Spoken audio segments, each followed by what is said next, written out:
This was me और आज मैं आपको बताऊंगी मेरे teenage acne journey, my biggest regret and what not to do. क्योंकि जो मैंने किया वो गलती आप ना करो। I am the living proof of trial and error method. मैंने भी बहुत सी चीज़ें ट्राई करी जो मुझे कभी नहीं ट्राई करनी चाहिए थी। आई रिग्रेट माई डिसीजन जिसने मेरा चेहरा इतना डिस्ट्रॉय कर दिया, मेरे टीनेज ईयर्स को इतना कॉम्प्लेक्स बना दिया। तो इस वीडियो में हम लोग कोई भी सॉल्यूशन या कुछ स्किन केयर रूटीन नहीं डिस्कस करेंगे। इस वीडियो में हम डिस्कस करेंगे कि हमें क्या गलती नहीं करनी है, कि वो स्टेज ही ना आए, वो फेज ही ना आए कि आपको ट्रीटमेंट्स या सॉल्यूशंस ढूंढने पड़ रहे हैं। Okay, so let's get started. Hi, I am Mitali and welcome back to my channel. तो मेरे एक्ने स्टार्ट हुआ 5th क्लास में। सबके स्टार्ट होता है, मेरे भी हुआ, 6 में भी हुआ, 7 में भी हुआ, 8 में भी हुआ। मतलब तीनों साल कांस्टेंट रहा। शायद बीच में 1-2 बार आया गया, तो वो सबके साथ होता है। आपको वरी करने की ज़रूरत नहीं है। अगर आप एक टीनेजर हो तो आपको परेशान होने की ज़रूरत नहीं है। अगर आपके एक्ने हो रहा है वो चला जाएगा। अगर नहीं जा रहा है, कांस्टेंट है मेरी तरह, तो आप डर्मेटोलॉजिस्ट के पास जाओ, खुद गुरु या था। उसके बाद 9th में आई वेंट टू हॉस्टल। वहाँ पे क्या हुआ, उस हॉस्टल जाने से पहले मेरी एक आंट थी, उन्होंने मुझे सजेस्ट किया था टू यूज़ वेटनो वेट। वो होगा किसी छोटे मोटे मार्क्स के लिए या एक्ने के लिए, लेकिन I started using it regularly, बिना किसी डायरेक्शन के, बिना किसी कंसल्टेशन के। एंड मैं उसको लगा रही थी, तो स्टार्टिंग में तो सब अच्छा जा रहा था, हाँ सही सही हो रहा था। तो आई वाज लाइक कि हाँ हाँ सही हो रहा है। फिर सही जैसे जैसे सही हो रहा है, फिर 1-2 और निकल रहा है, मैं दोबारा लगा रही हूँ, फिर और निकल रहा है, मैं दोबारा लगा रही हूँ। वो जितना निकलता गया मैं उतना लगाती गई, क्योंकि स्टार्टिंग में वो सही हो रहा था, मुझे लगा सही हो जाएगा। तो मैं उसको और लगाती गई और मेरा चेहरा पूरा रेड हो गया। पूरा मतलब मेरी पूरी आउटर स्किन जो थी, आउटर लेयर जो थी स्किन की, वो पूरी डैमेज हो गई। और मेरा सिर्फ आउटर नहीं, मेरे को तो लगता है मेरी 5-6 लेयर ही डैमेज हो गई थी, क्योंकि वो केमिकल बर्न था। जब मैं डर्मेटोलॉजिस्ट के पास गई, उन्होंने बोला आपके सीवियर केमिकल बर्न है। फिर be honest, that was the stage of my life. तब मुझे पता चला कि ब्यूटी मैटर्स। ये लोग होते हैं ना जो बोलते हैं कि नहीं अंदर की ब्यूटी मैटर करती है, नहीं भाई, बाहर की भी करती है, उससे ज़्यादा मैटर करती है। क्योंकि आपका फर्स्ट फर्स्ट इन, इन क्योंकि आपका फर्स्ट जो इंप्रेशन होता है वो आपका आउटर अपीयरेंस होता है। लोग आपको कैसे जज करेंगे? कोई जाके, हम हर किसी से बात नहीं करते ना, लोग आपको आपके इंप्रेशन से ही जज करेंगे ना, जो आपका आउटर इंप्रेशन होगा, फर्स्ट इंप्रेशन होगा। तो इट मैटर्स अ लॉट। हाँ, मैं ये नहीं कह रही कि सब जज करते हैं। 5% लोग होंगे जो आपको अच्छा दोस्त मानेंगे, आपसे आपकी बातों से इंप्रेस होंगे, आपकी पर्सनैलिटी पे ध्यान देंगे, लेकिन 95% आपकी सुंदरता पे ध्यान देंगे और वो उसी को देख के आपको फ्रेंड बनाएंगे। ये मैंने सीखा अपने हॉस्टल में। और मैं अपने हॉस्टल डायरीज भी जल्दी, मतलब आई वॉज थिंकिंग कि मैं अपने हॉस्टल के बारे में भी एक वीडियो बनाऊं, क्योंकि I had a lot of fun in my hostel. मतलब सबसे बुरा भी वही था और सबसे अच्छा भी टाइम वही था। मैंने बहुत कुछ सीखा। तो let's get back to the topic. तो वहाँ पे मैंने बहुत सी लड़कियों को देखा जो मेरे को क्रिटिसाइज़ करती थी कि नहीं यार, इसका चेहरा ऐसा है तो ये गँवार है, या ये पता नहीं कहाँ से आई है, ये पता नहीं कितनी अगली है। लोग मेरे से बात नहीं करते थे, वो मेरे को जज करते थे just because I had acne on my face. क्योंकि वो इतना वर्स, इतना ख़राब हो चुका था कि किसी को भी मेरे से पहले मेरा चेहरा दिखे। मैंने बहुत क्रिटिसिज्म फेस किया। मेरी सेल्फ एस्टीम लो हो गई, मैं बहुत इनसिक्योर हो गई, मैं अपने अपीयरेंस को लेकर बहुत इनसिक्योर हो गई। मेरे को लगता था मैं कुछ नहीं कर सकती, मैं बाहर नहीं जा सकती, मैं फ्रेंड्स नहीं बना सकती। मैं बहुत आइसोलेट हो गई थी, क्योंकि हॉस्टल में रह रही हूँ, ऊपर से मेरा चेहरा खराब, ऊपर से वो सब मैंने झेला। उसके बाद फाइनली मेरी मम्मा मेरे को वेकेशन पे लेने आई, और जब उन्होंने मेरा चेहरा देखा, शी वॉज लाइक, वो स्पीचलेस थी। और तब मुझे पता चला कि हाँ भाई, मेरा चेहरा सच्ची में बहुत ख़राब हो चुका है और इसको फिक्स करने की बहुत ज़्यादा ज़रूरत है। उसके बाद मेरी मम्मा मुझे जयपुर में एक डर्मेटोलॉजिस्ट हैं, उनके पास लेके गई। She was the magician. उन्होंने मेरा चेहरा इतनी जल्दी और ऐसे ट्रीट किया ना जैसे मैं उनकी ही बेटी थी। She was very sweet and kind. तो मैं जब उनके पास गई, उन्होंने मेरे से पूछा, मैंने उनको बताया कि मैम मैं ये लगा रही हूँ।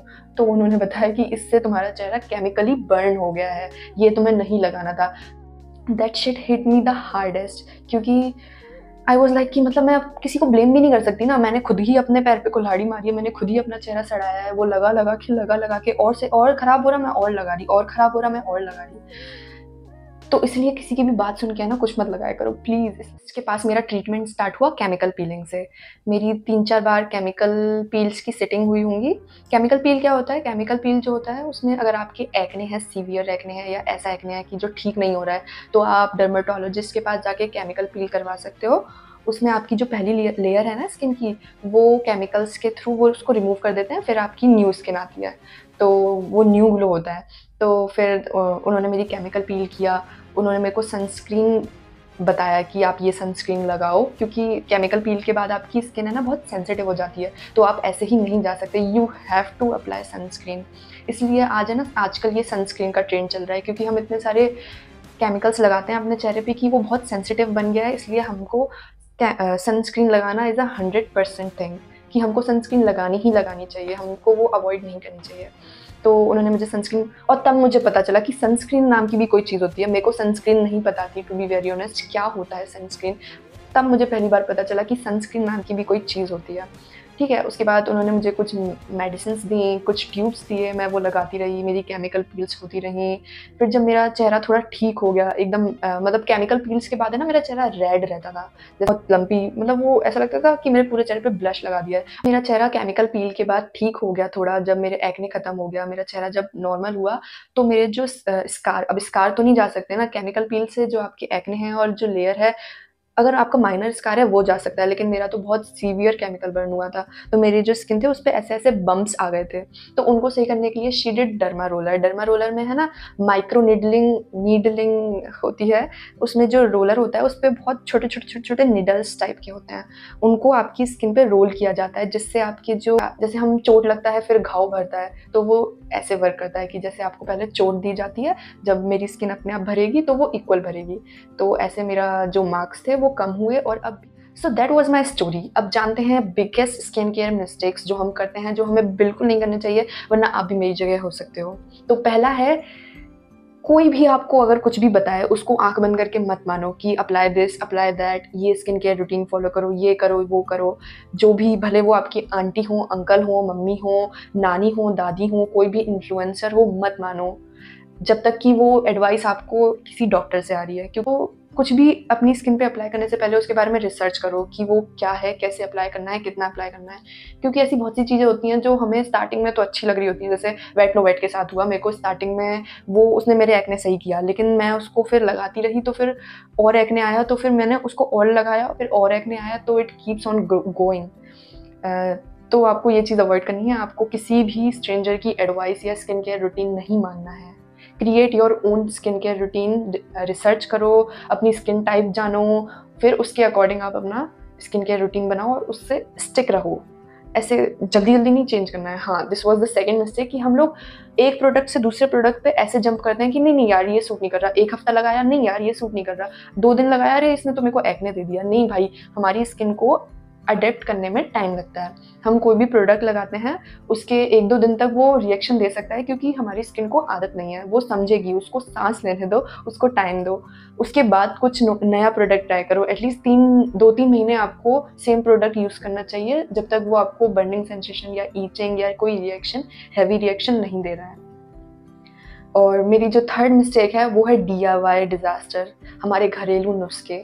हम लोगों को लगता है ये आयुर्वेदिक है, नेचर है। एक्चुअली हम इंडियंस को घरेलू नुस्खे बहुत प्यारे हैं, लेकिन ये एक बहुत बड़ा डिज़ास्टर है हमारी स्किन के लिए। क्योंकि मेरा जब स्किन ख़राब हुई थी, मैंने डॉक्टर को बोला कि मैं कुछ बाहर का नहीं लगा रही, मैं घर पे एलोवेरा या बेसन या उपटन ये सब लगा सकती हूँ। तो उन्होंने बोला था कि अभी रुक जाओ। इसका मतलब ये है कि वो लगा सकते हो, लेकिन उस टाइम मेरी स्किन सेंसिटिव थी तो मैं नहीं लगा सकती थी। तो यही हमारी स्किन का हाल है। हम लोग फेस वॉश यूज़ करते-करते हमने अपनी स्किन को इतना सेंसिटिव बना लिया है कि हमें, अगर हम उसके साथ ये आयुर्वेदिक चीज़ें लगाते हैं बिना गाइडेंस के, तो वो कोलाइड करके उल्टा रिएक्शन दे सकती हैं। इसलिए हमें प्रॉपर उन चीज़ों के बारे में रिसर्च करना चाहिए कि हम अपनी स्किन पे क्या लगा रहे हैं। जैसे हम नींबू लगा लेते हैं, टूथपेस्ट लगा लेते हैं, बेकिंग सोडा लगा लेते हैं। ये एसिडिक होती हैं ये चीज़ें, या तो बहुत ज़्यादा बेसिक होती हैं और या तो बहुत ज़्यादा एसिडिक होती हैं, जैसे लेमन। तो ये हमें नहीं लगाना चाहिए, क्योंकि हमारी स्किन का भी कोई अपना पीएच होता है। मेरी जो फोर्थ मिस्टेक है वो ये है कि मैंने मॉइस्चराइज़र और अपना जो फेस है उसको रेगुलर वॉश नहीं किया। जैसे हम लोग होते हैं ना कि यार मेरी तो ऑयली स्किन है, मैं क्यों मॉइस्चराइज़र लगाऊं, या विंटर में हम लोग को जैसे किसी दिन हम लोग को क्या होता है, जैसे किसी दिन मेरे को क्या होता था कि मैं सोचती थी कि यार आज तो ऑयली स्किन है, आज छोड़ो, आज नहीं लगा रही मॉइस्चराइज़र। या किसी दिन मेरी स्किन बहुत अच्छी दिख रही है तो नहीं यार आज नहीं लगा रही, आज क्या ज़रूरत है। किसी दिन ड्राई हो रही है तो मैं तब लगा रही हूँ। तो ऐसा नहीं करना है, हम लोगों को मॉइस्चराइज़र रेगुलरली लगाना है। अगर आप फेस वॉश यूज़ कर रहे हो, क्योंकि अगर आपने फेस वॉश यूज़ किया है तो उसके बाद आपकी स्किन ड्राई होगी, तो आपको हाइड्रेशन ज़रूर देना है उसको, वरना ब्रेकआउट हो सकती है, एक्ने आ सकता है, या वाइट हेड्स, ब्लैक हेड्स, ऐसी चीज़ें हो सकती हैं। तो आपको फेस वॉश यूज़ करने के बाद मॉइस्चराइज़र लगाना ही लगाना है, चाहे आपकी ऑयली स्किन हो, ड्राई स्किन हो, सेंसिटिव हो, कंबाइन हो। So that's it for today's video. अगर आपको मेरी ये स्टोरी पसंद आई हो तो प्लीज़ लाइक करिए, शेयर करिए, और आप मेरे चैनल को सब्सक्राइब भी कर सकते हो। और अगर आपके साथ भी ऐसा कुछ हुआ है तो कमेंट में ज़रूर बताना। Bye bye, follow for more. Radhe Radhe.